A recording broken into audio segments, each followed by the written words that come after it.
Hello everyone, welcome back to my channel. Good morning to all of you. In this video we will discuss about the upcoming exam CET Common Eligibility Test. यहाँ पे आपको क्या syllabus भी जारी कर दिया गया है और एक और अपडेट है, 10वीं के बाद डिप्लोमा करने वाले भी ग्रुप सी के लिए दे सकेंगे CET। मतलब क्या बोला है कि भाई टेंथ के वैसे तो यहाँ पे टेंथ बेस पे ग्रुप डी का एग्ज़ाम होना है सीईटी के लिए, लेकिन ये यहाँ पे क्यों लिखा है, क्योंकि डिप्लोमा जब आपका हो जाता है तो वो एज सेम एज +2 के हो जाता है, एज इक्वल टू 12th मानी जाती है। डिप्लोमा लाइक पॉलिटेक्निकल अगर आपने की है तो भाई वहाँ पे जब आपका 3 साल का पॉलिटेक्निकल का रहता है तो वहाँ पर आपका 11th-12th भी क्या हो जाता है, यहाँ पे इंक्लूड हो जाता है। सरकार ने शैक्षणिक योग्यता की अधिसूचना जारी की है। यहाँ पे देखिए, सरकार ने ग्रुप सी के लिए होने वाले कॉमन एलिजिबिलिटी टेस्ट के शैक्षणिक योग्यता तय कर दी है। अब ग्रुप सी के लिए 12वीं पास के साथ उसके समक्ष मतलब एज इक्वल टू 10th पास के लिए भी डिप्लोमा भी मान्य होगा। सीईटी के प्रश्न पत्र का स्तर भी 12वीं कक्षा के स्तर का होगा। पहले सरकार के सामने यह समस्या थी कि ग्रुप सी के लिए प्रश्न पत्र 12वीं के स्तर का रखा जाए या 10वीं के स्तर का। तो अब जैसे आप अगर आपको +2 लेवल का इक्वल माना जा रहा है ग्रुप सी के लिए, तो आपका क्वेश्चन पेपर भी +2 लेवल का ही आएगा। ग्रुप सी के लिए 10वीं पास भी शैक्षणिक योग्यता तक निर्धारित की हुई थी। अब यहाँ पे सरकार ने ग्रुप सी के लिए जिन पदों के लिए 12वीं या उसके समक्ष या 10वीं व डिप्लोमा योग्यता है, उनके लिए भी 12वीं के स्तर का ही प्रश्न पत्र होगा।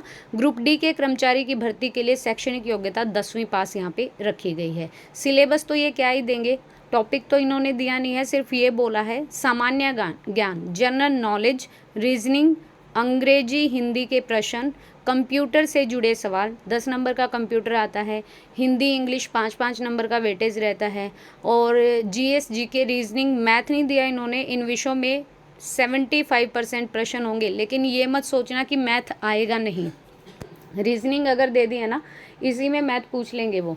हरियाणा के इतिहास, सामायिक मामले, साहित्य, भूगोल, पर्यावरण व संस्कृति से जुड़े होंगे, मतलब हरियाणा जीके 25% का वेटेज रहेगा।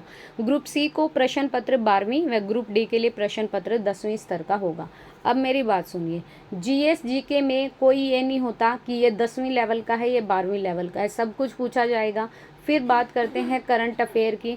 करंट अफेयर भी आपका नेशनल इंटरनेशनल सारा आएगा।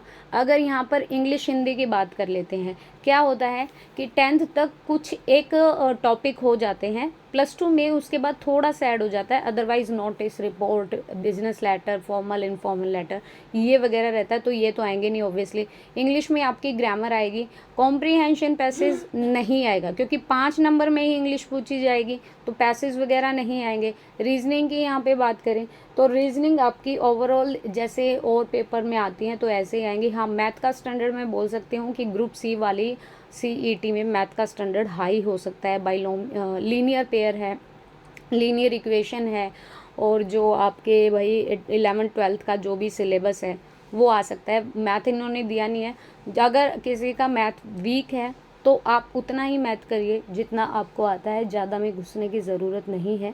बाकी रहा कंप्यूटर, कंप्यूटर में अगर +2 लेवल की बात करें तो थोड़े से हाई लेवल के क्वेश्चन पूछे जा सकते हैं, अदरवाइज़ ये यहाँ पे 10th लेवल में वही क्वेश्चन पूछेंगे जो प्रीवियस ईयर में पूछे गए थे। तो ये है आपका सीईटी के लिए 2 अपडेट। आपको अपडेट कैसी लगी ये ज़रूर बताइएगा कमेंट बॉक्स में कमेंट करके, और चैनल पर न्यू है तो प्लीज़ चैनल को सब्सक्राइब भी कीजिएगा।